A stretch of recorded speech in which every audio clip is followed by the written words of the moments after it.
Aqui é o Márcio Meira, da cidade de Amaragi, Pernambuco, onde nesse momento vamos tratar sobre a eleição para presidente da República, ano 2022, em 30 de outubro. Esse é um momento de liberdade, luta e liderança. Na realidade dos fatos, de que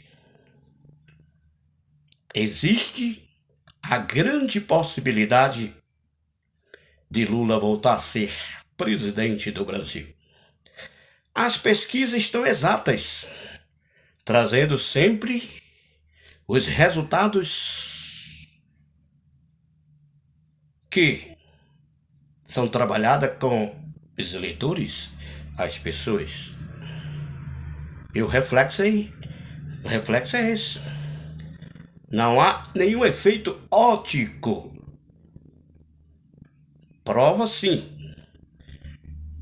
que o povo brasileiro está decidido a trazer Luiz Inácio Lula da Silva a ser presidente. Por quê? Pela conduta do seu governo, da sua gestão, por tudo aquilo que ele representa, por tudo que ele transmite,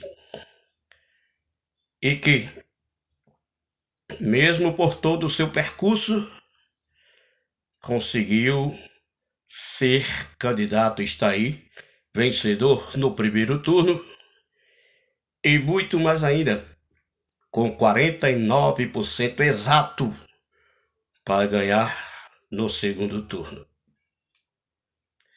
A existência de um protagonista que, mesmo com a sua ausência e depois da sua volta, o povo brasileiro acredita que, com o presidente Lula, o Brasil poderá ter novos rumos, novos momentos, novas conquistas, novas vitórias e o engrandecimento do poder e da imagem do nosso país. Brasil!